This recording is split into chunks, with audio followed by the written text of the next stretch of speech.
ทายก่อน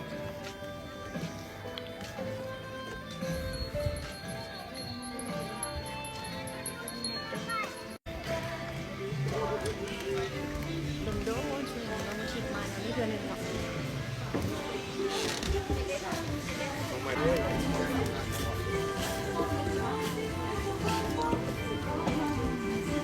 ว่าเรียนท่านอย่างคอมเมนต์บอกเลยได้ไหมสิบวันได้บอกมันแห้งโค้งเลยเกี่ยวเด็ดมันมาเลยคุณมาหลายเลย สบายดีทุกคนมื้อนี้มื้อวันอาทิตย์เนาะมื้อพักผ่อนย้อนอารมณ์มากินข้าวกินน้ำเนาะอยู่แรงมาเซเนาะโอ้ยเกือบลืมซื้อ เนาะหาก็มาเป็นครั้งแรกเนาะเดี๋ยวมาเบิ่งบรรยากาศรวมๆกันปลาคึง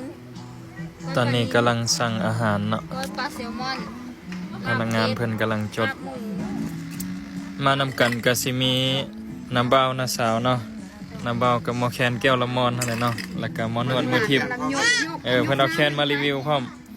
หมอนวดมือทิพย์แล้วก็เด็กๆเนาะหลานพร้อมเนาะอ้าวอันนี้ก็เครื่องดื่มมาแล้วเนาะแต่ว่าอาหารกำลังท่าอยู่เดี๋ยวสิถ่ายให้เบิ่งในขณะที่รอท่าอาหารเนาะเฮาก็สิกินน้ำบังไม้ก่อน น้ำบังไม้ยกพละแก้วเลยว่าซั่นมาเอายก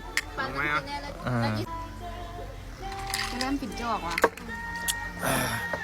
โอ้มีแห้งมานี่นะโอ้อาหารเริ่มทยอยมาเทละอย่างแล้วเนาะตอนนี้มันก้อยปลากับเอ็นไก่ว่าซั่นกับผักกับนำมา มาเด้อกินนำกันทุกคนทดลองเอ็นไก่ก่อน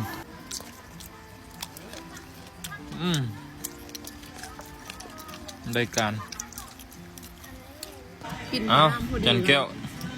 กินคำใหญ่ๆให้เบิ่งดูคำเจ้าอ่ะเจ้าส้มนะยกก่อนเนาะเอายกเอาตอนนี้มันก็ต้อง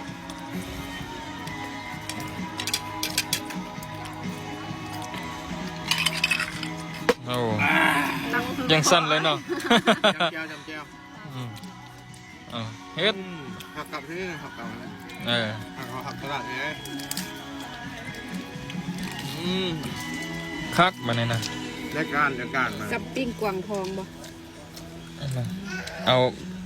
ใบขี้หูดใส่กับคักคือกันได้เนี่ยมาตื่มละเด้อบัดนี้ข้าว2ติ๊บ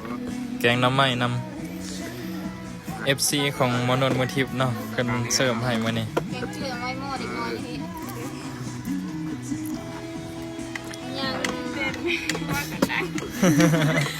ยังเยอะจืดเนาะเห็นบ่มีแกงน้ำไม้กับแกงจืดมาตื่มเนาะเอาเข้าพลติบเลยให้ก๊อกใครก็จะกินน้ำกินน้ำกันรถกินน้ำกันป้าไว้หันกันเลยใน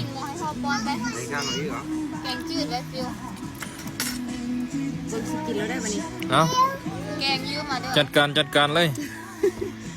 เอา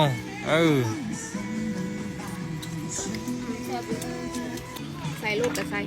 เข้ามาแล้วก็เริ่มกินแล้วได้บัดนี้นะข้าวเหนียวกับก้อยปลาแล้วแหละก่อนหมูนะมาด้วยทุกคนเด้อเป็นแต่แซ่บขนาด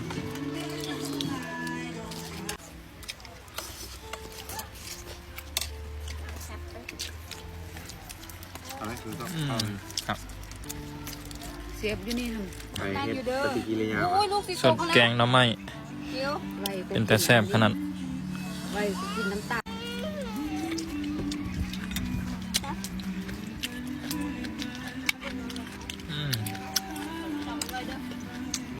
อันนี้มันยอดจืดเนาะจำแจวนี่แล้วก็ยัดเข้าปากแล้วมันนี่3 จอกเบิดละแก้วนึงผักกับใส่น้ำไว้ทำทาจะมาทำจะได้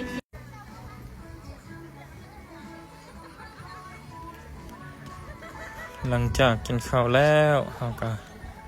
มาเลาะเบิ่งบรรยากาศเนาะเป็นแบบเป็นทงนาแล้วก็จะมาเฮ็ดเป็นตู้เป็นสวนอาหารเนาะก็บรรยากาศดีงาม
สำหรับคลิปนี้ก็ขอจบเพียงเท่านี้เด้อขอบใจทุกท่านที่ติดตามวิดีโอตั้งแต่ต้นจนจบ